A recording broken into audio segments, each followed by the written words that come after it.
Hello everybody, welcome welcome back to some more Formula 1 My Team career, this time for the Austrian Grand Prix. So let's get right into qualifying. Let's see how we do this time around.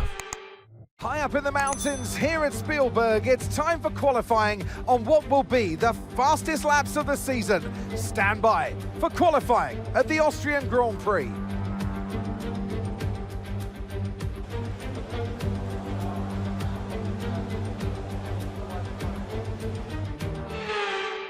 So here I am out for my flying lap for the Austrian Grand Prix around the Red Bull Ring. Now it's a very fun circuit to drive, loads of overtaking opportunities, and just a very fun and quick track to drive around. It's the shortest lap time around any Formula 1 circuit on the calendar of about, it was like 80, 70, some more like 70 seconds.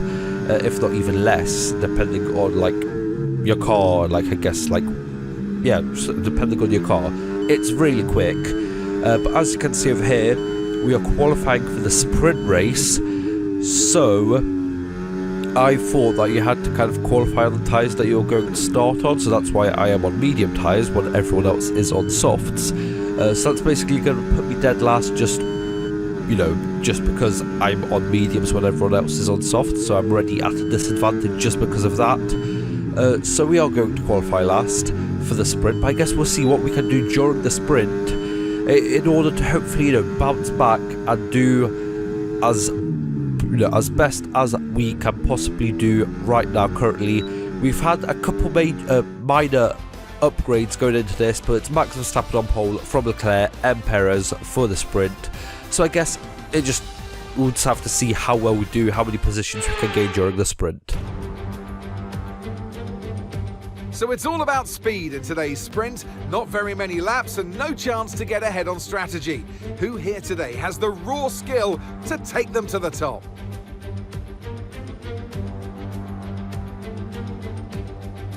It's one of the shortest laps on the calendar today then, with 7 rights and just 3 lefts, making up the 10 corners of this high-speed circuit. Turn 2 is barely a corner at all. They'll be flat out through there. A left-hand kink into the uphill braking zone of turn 3. Turns 1, 3 and 4 are all potential opportunities to overtake.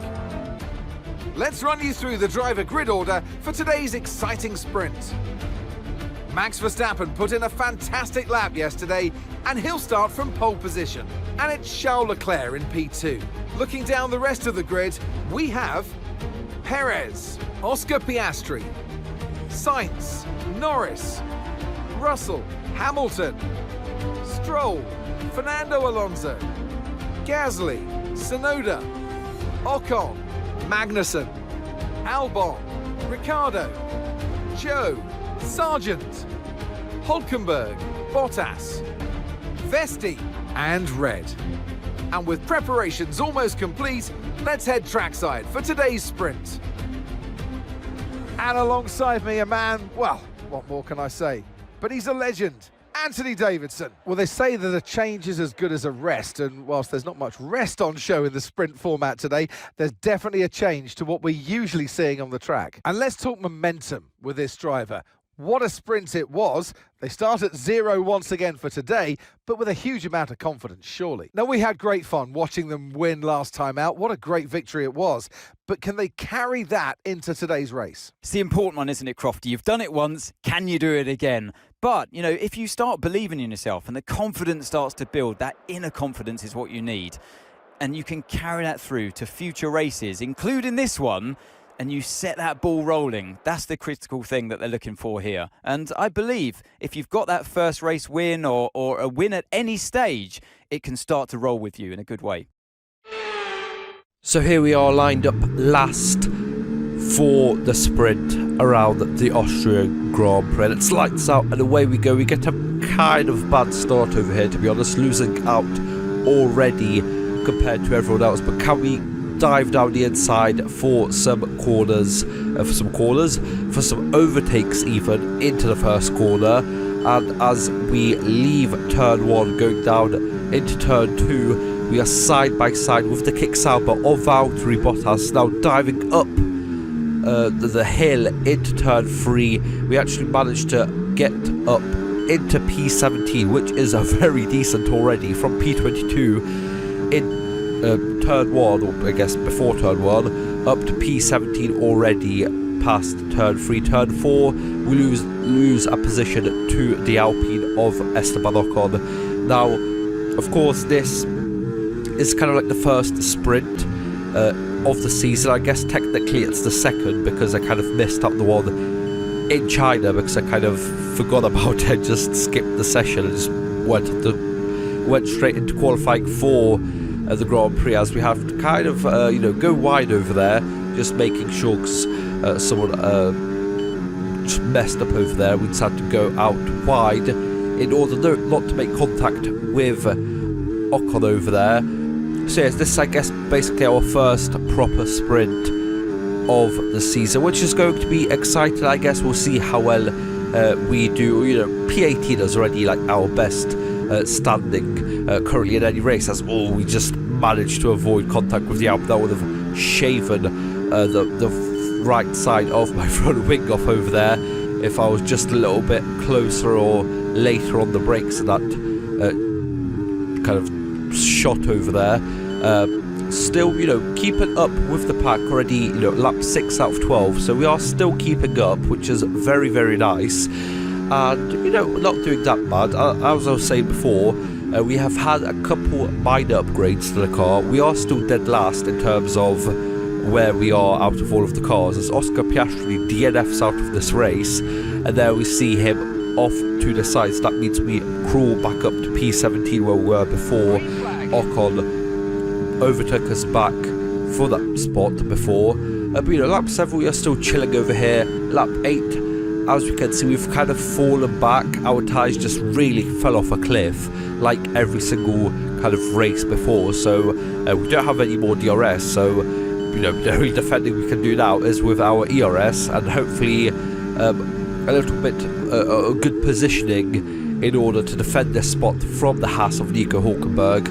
But we really don't have anything to say over there, as he overtakes us, puts on the DRS and is away, and we fall back down to P18. So yes, we've had upgrades. The car's slightly better, I guess. I don't mean like compared to like the first race, and of course it's better, but it's still nowhere near the top 10 teams. I mean, we are like on the same line with basically the same development rate as Kick Sauber, which is really frustrating, because like this graph keeps sticking up right kind of the same way as Kick Sauber's, which I guess we are on course to overtake them soon, but we still got 9 other teams afterwards, as we make contact with the Haas over there. Luckily no damage for either of us on lap 9 over here, as the Williams of Logan Sargent tries to overtake us over there going around the outside, but we kind of run him wide. He has to let off in order to stay within the track, and that means that we stay in P18. A little bit of a lock-up for someone over there means that we are back right up with the pack right ahead of us, but sadly not enough ERS to kind of get that big power boost going out of the first corner. So a little bit of a bump over there with Ricciardo jumping over the curb over there, meaning that we actually get past Hülkenberg. I'm not really sure if that was properly legal, but I mean, we didn't even get a warning for that, so I'll take it. Up to P17, the Haas tried to stick it around the outside like the Williams did a couple laps before, but we are just surviving now, hoping to bring this P17 home, because it might not be points, it might not be anywhere near points, but it's still going to be a season best finish for us in a Grand Prix or sprint race, just in general, which would be great. So can we hang it around the final couple corners ahead of the Haas of Nico Hülkenberg, nearly spinning out of the final corner, but across the line in a brilliant P17, and our best finish so far, I think, for the whole team combined, not even just me personally. So that is absolutely brilliant, and we get driver of the day as well for those overtakes. So brilliant stuff over there as Max Verstappen wins from Leclerc and Lando Norris. So I guess next up is the qualifying for the actual Grand Prix. So I guess we'll see if we can improve on P22. High up in the mountains here at Spielberg, it's time for qualifying on what will be the fastest laps of the season. Stand by for qualifying at the Austrian Grand Prix.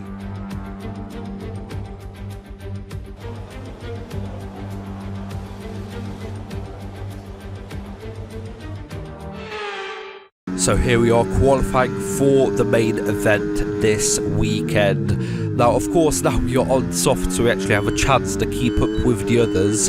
But even so, coming out of the first corner, we drop down to P22. But, you know, it's still all to play for. Only 4 tenths separating us from Verstappen within the first sector, which I guess is huge on a track like this. But still, you know, compared to the first kind of couple races, we are still a lot closer.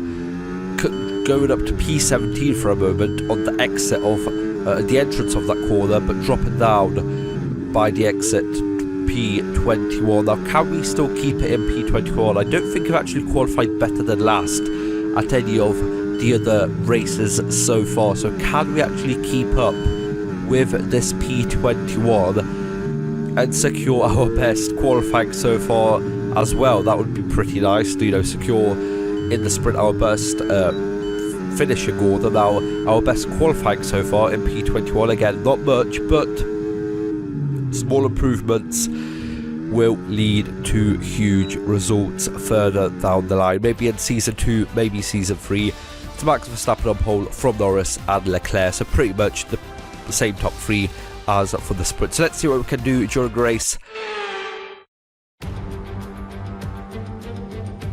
Welcome from the beautiful Styrian Mountains for another chapter in the story of the Austrian Grand Prix.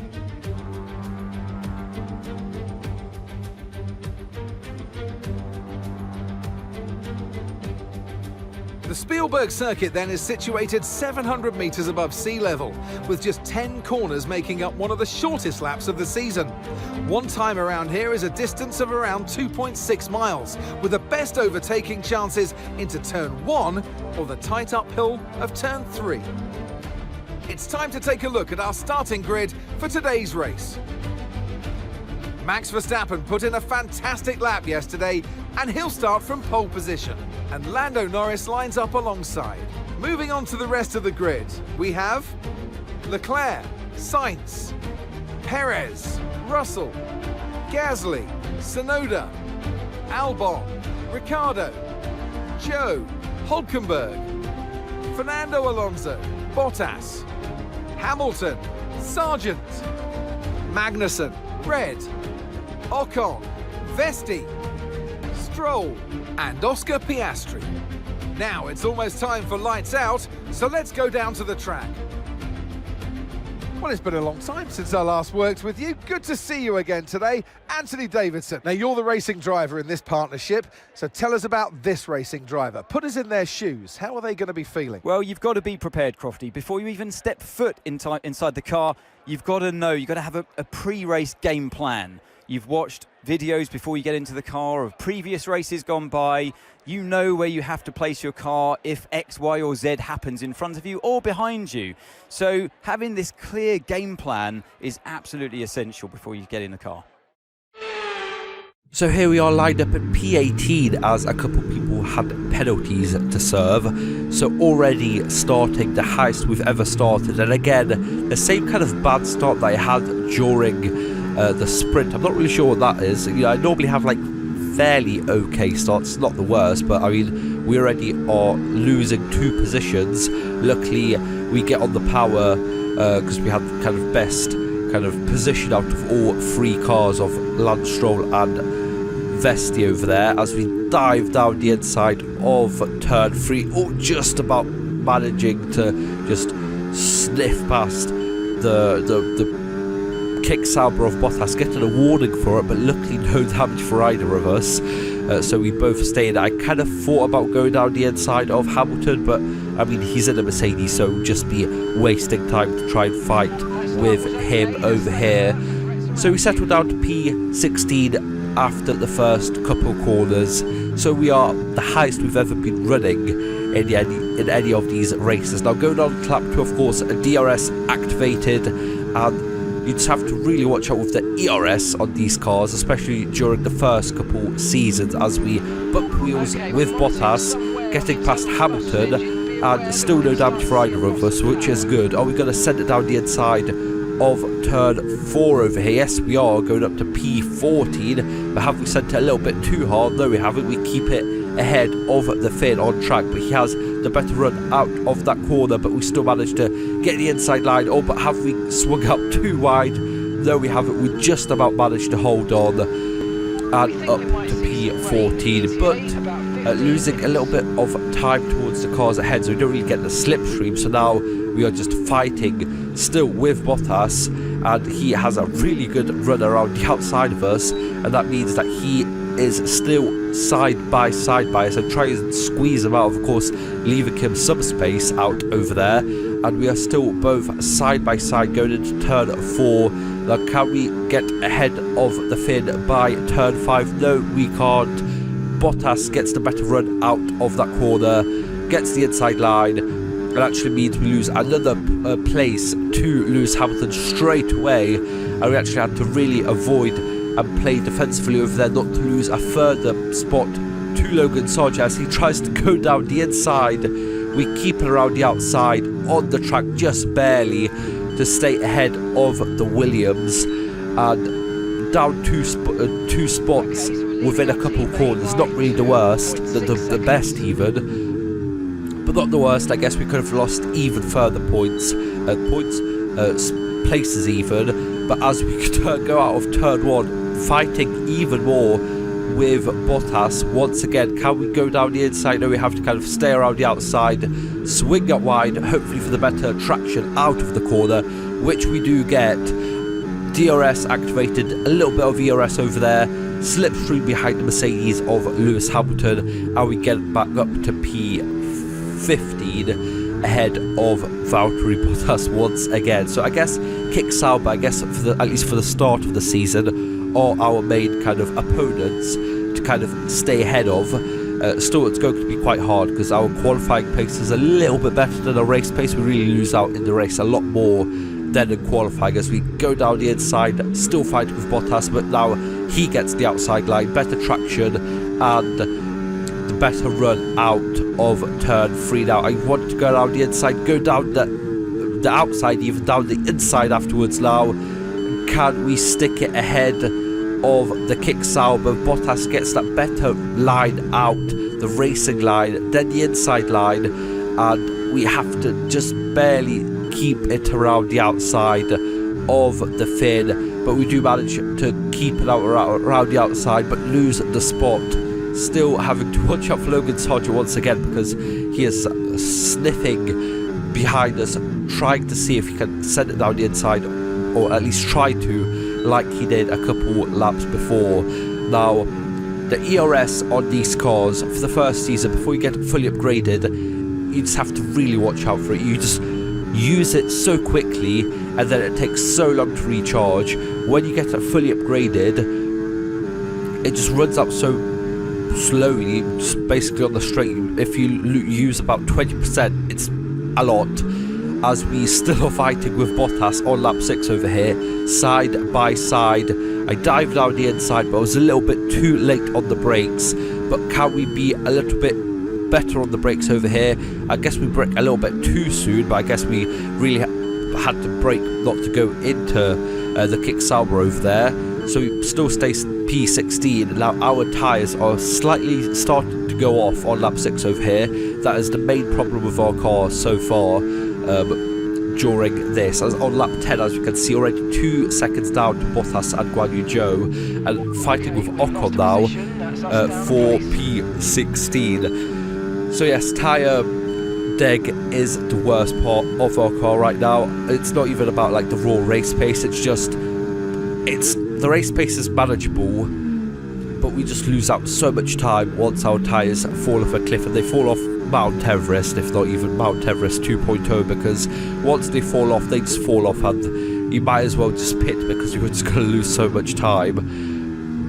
But we still keep it out in front of the Frenchman in P16 on lap 12, going on to 13, still having to manage our ERS, as you can see over there, just using a little bit to stay ahead and use it for the main spots, like this main straight over here, to stay ahead. And as you can see over there, going from about 36 or about 30% all the way down to 8, and we only managed to get up about 8% in the braking over there. Now when you get to fully upgraded, as I said, you use less, and it just recharges within like a lap, or like also just about like a lap and a half or so, and it's fully recharged. And over here you have to like,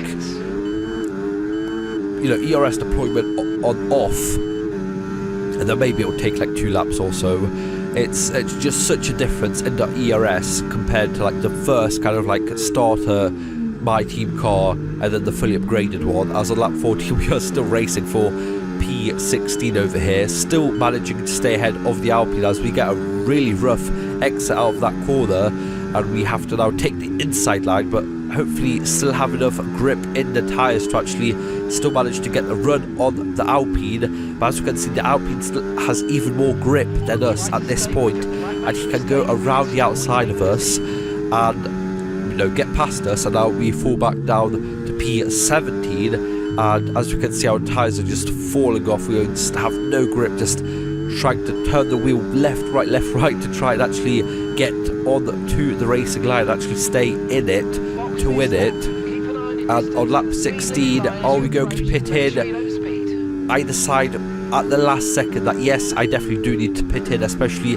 since everyone around me is pitting in. I would lose so much time if I just stayed out for an extra lap. Would probably get undercut by all of these drivers around me, but that means that my teammate Vesti has to stay out, because we're not going to double stack. He was within about 3 seconds, I think, so he would have lost time double stacking, and you know, that pit stop worked out great. We come up behind Ocon where we pitted behind him as well. So lap 17, P21 as a couple drivers ahead still need to pit in, so it's not looking too bad for us. But as you can see over here, it's starting to rain, and what I really should have maybe done is kind of maybe stayed out, hoped to kind of stick it on the first tyres, and hopefully, as you can see, DRS disabled, so that basically just means pit for intermediates. That's basically like just like a sign in the game that you have to pit in for tyres.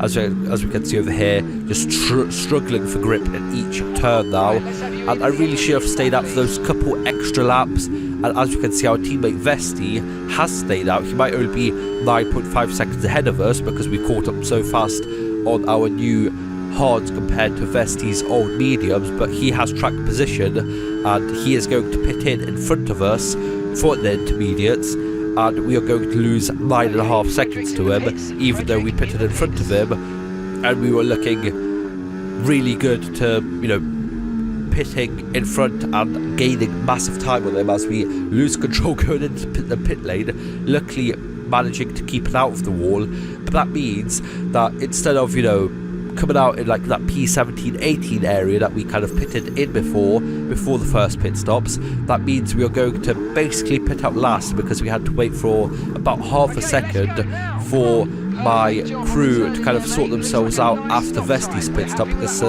he isn't that far ahead on the up the road over here. But yeah, that means we come out dead, or not dead last, but P21 just ahead of the Haas of Kevin Magnussen, and 4 seconds behind Bottas, and 5.5 seconds behind Ocon, who we were just basically within grasping distance with, and Vesti 10 seconds ahead. So that's basically our race over. We're not going to gain this time back in these kind of conditions in this car. Lap 21, virtual safety cars. Lance Stroll is out of the race, as we can see to the left over there. Now, another big factor in for us to kind of struggling on the straights is that my combustion engine was on its kind of like last legs. Going into the weekend, I thought it would last this weekend still and it would be fine, but it wasn't. So I had to just, I guess, you know, survive with it. And we were throughout the race going on, I did notice a huge kind of downshift on power going down this straight without DRS, or just don't, with DRS, without DRS, or with ERS on full or without it. I could just see the difference between the engine at the start and the engine at the end. And as you can see, with lap 2 struggling over here, really much struggling, and the Haas down our inside. And are we going to be able to hang it around the outside over here and stick in a P20? Yes, we are, just barely though. And I'm pretty sure Kevin Magnussen nearly ran into the back of us over there as we were trying to kind of catch our car back and not just skid out and basically wreck the car. Now, as you can see over here, just us battling with Magnussen and just kind of not really having full faith in the car. It just means that we are losing time to the cars ahead. 5.2 seconds to Bottas and 8 seconds to Ocon, so we only lost a couple seconds to them compared to when we left the pits on these intermediates. As you can see, that corner was so tough to get, especially on the grading inter tyres, because about after 5 laps my tyres just go off a cliff. On lap 6 it's basically just over, and you have to really watch out for what you do, because you just don't have any more grip. I'm not really sure what Magnussen is doing over there, bumping us over there. Maybe the AI doesn't really think that you would be in that spot and you'd just be down the inside, kind of covering positions, but I'm not really sure. I just, stayed on the racing line, foot on throttle, as I would normally do. Maybe because of the engine, maybe it thought that would be further ahead, I'm not really sure. But on lap 26 we are pitting. Vesti is pitting as well, just ahead of us, but I mean we have to pit as well because DRS has been enabled once again. So that means that we are going to, of course, be back on slick tyres, and I don't want to lose time going around a lap on these inters, but once again losing about that half a second waiting for my crew to sort themselves out after Vesti's pit stop. And we also have some sort of issue on the front right, I think, losing another second or so. So instead of coming out maybe just behind Magnussen, we are 2.2 seconds behind him. So even though I'm on mediums, because I don't think I had any hards left, and if I did, I kind of thought, maybe with the less amount of fuel towards the end of the race, maybe I'll pull off the mediums at the end, but I really should have just stayed on the hards if I wanted any chance to catch up with Magnussen. But in this case, you're going to notice we are still keeping up with him, 2.5 seconds, but you're going to notice that once we kind of drop down to that kind of 6 lap period, our tyres are just going to fall off a cliff, and we are not going to be doing so well anymore. And as I can see, the drivers ahead of behind me even are starting to lap me. So once again we are going to get lapped on lap 33. So just a couple laps after that, we are 6.7 seconds behind Magnussen, and that's kind of a result of the tyres falling off and it's starting to rain once again, as the DRS has been disabled once again. We're getting blue flags over here, trying to let the cars past as quickly as possible. We've got the Ferrari of sights past. There's a Mercedes going to be going past us just now. Who is it going to be? Is it going to be George Russell? Yes, it is. And now a Red Bull still to let past. Oh, nearly dropping the car coming out of turn 1. Just waiting for the Red Bull to kind of get past me. I'm not really sure what's taken them so long. As we slow down at the inside, let them pass, but we get a 10-second penalty for ignoring blue flags. I'm not really sure why that is. I mean, I was kind of letting them past. I wasn't like blocking them, so I'm not really sure. I had a lot of cars to get past, 4 in total, so I can't just let them all pass the one corner. So I guess I should have just, gone to the side and just let off. I'm not really sure, but I mean, it happened. 10-second penalty for that, and I go on the grass over there because I'm not really sure what happened over there. But as we can see, we are losing massive time on the mini-map over there. The cars that slapped me a lap ago already about 3 seconds up the road. Magnussen is 16 seconds up the road, and Esteban Ocon has DNF'd, as we are going to see him. Oh, just barely staying out of the wall over there. That was really close, nearly dropping it over there. And I just don't know what to do at this point. I'm just trying to survive. Just last couple of corners, and as we just about managed to get finish ahead of the Ferrari of Charles Leclerc, we finish in 20th. It definitely could have been a couple positions higher if for a better strategy, but you know, P20 will take it. Learned a couple more things about the car and about the weather. And here's our race winner today. What a smooth operation it was for Carlos Sainz.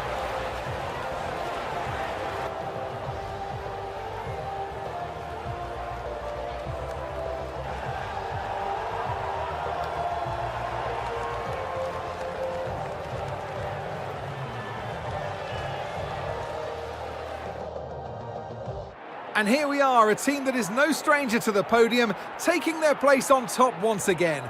A sublime race today, and a stunning win for Ferrari.